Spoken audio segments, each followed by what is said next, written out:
किसी के Facebook live में खुशामदीद। इस वक्त हम कराची सेंट्रल जेल से कुछ फासले पे मौजूद हैं, जहां पर आज इंसदाद दहशतगर्दी की अदालत ने राव अनवर समेत कोई 15 के करीब मुल्ज़मान को नकीबुल्लाह कत्ल केस से बाइज़्ज़त बरी कर दिया गया है। ये मुकदमा तकरीबन 5 साल ज़ेर समात रहा। 13 जनवरी 2018 को कराची में एक पुलिस मुकाबला हुआ था, जिस पर दावा किया गया था पुलिस की जानिब से जो कालदम तंजीम है तालिबान की, उससे मुंसलिक एक दहशतगर्द को हलाक किया गया है। मगर इस मामले पर सोशल मीडिया पर काफ़ी बहस मुबाहिसा किया गया और बताया गया कि नकीबुल्लाह एक मॉडल थे और एक पुरअमन शहरी थे, जिसकी बुनियाद पर कराची समेत कई शहरों में एहतिजाजी मुजाहरे हुए और सोशल मीडिया पर एक मुहिम चलाई गई। उसके बाद पुलिस की जानिब से एक कमेटी तश्कील दी गई, जिसने इस मामले का जो है तहकीकात की। इसी दौरान उस वक्त के सुप्रीम कोर्ट के चीफ जस्टिस जो साकिब निसार हैं, उन्होंने भी इस मामले का नोटिस लिया।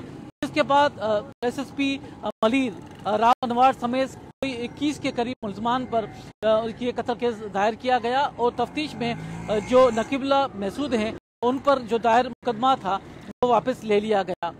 गुज़िश्ता 2.5 साल के दौरान, गुज़िश्ता 5 साल के दौरान ये मुकदमा ज़ेर समात रहा, जिसमें कोई 51 के करीब जो गवाह हैं उन्होंने अपनी गवाहियाँ पेश की और ये इसके मुल्ज़िम राव अनवर ने सुप्रीम कोर्ट में खुद को गिरफ्तारी के लिए पेश किया था, जिसके बाद वो हिफाजती इक़दाम के तहत कराची कैंट में एक बड़े अरसे से मौजूद थे और उन्हें जेल नहीं भेजा गया था, जबकि दीगर जो मुल्ज़िम थे उन्हें जेल भेजा गया था। इस मुकदमे में कोई 7 के करीब जो मुल्ज़िम हैं वो ताहाल मफरूर हैं।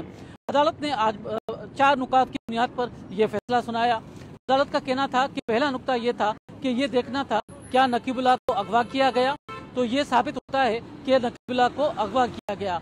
दूसरा नुकता ये था कि जाए वक़वा पर क्या नकीबुल्लाह को कत्ल किया गया था या कत्ल करके लाश यहाँ पर लाई गई थी, ये भी साबित होता है कि नकीबुल्लाह को वहीं हलाक किया गया।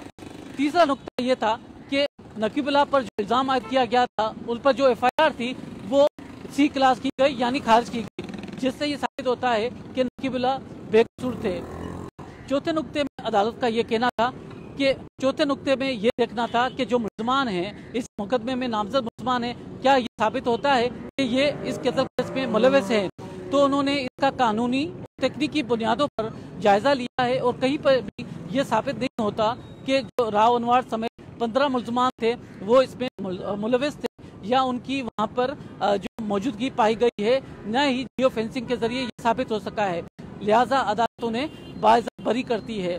अदालत ने आज अपने रिमार्क्स पर रोजनामा डान के एडिटोरियल का भी हवाला दिया और कहा गया कि ये एक नामुनासिब जो इदारिया था जिससे अदालती फैसले पर असरअंदाज होने की कोशिश की गई। इस मुकदमा के मौके पर नकीबुल्लाह की फैमिली में से कोई मौजूद नहीं था, सिर्फ उनके वकील सलाउद्दीन पंवर मौजूद थे और न ही जो सोशल एक्टिविस्ट जबरान नासिर वहाँ यहाँ पर नजर आए।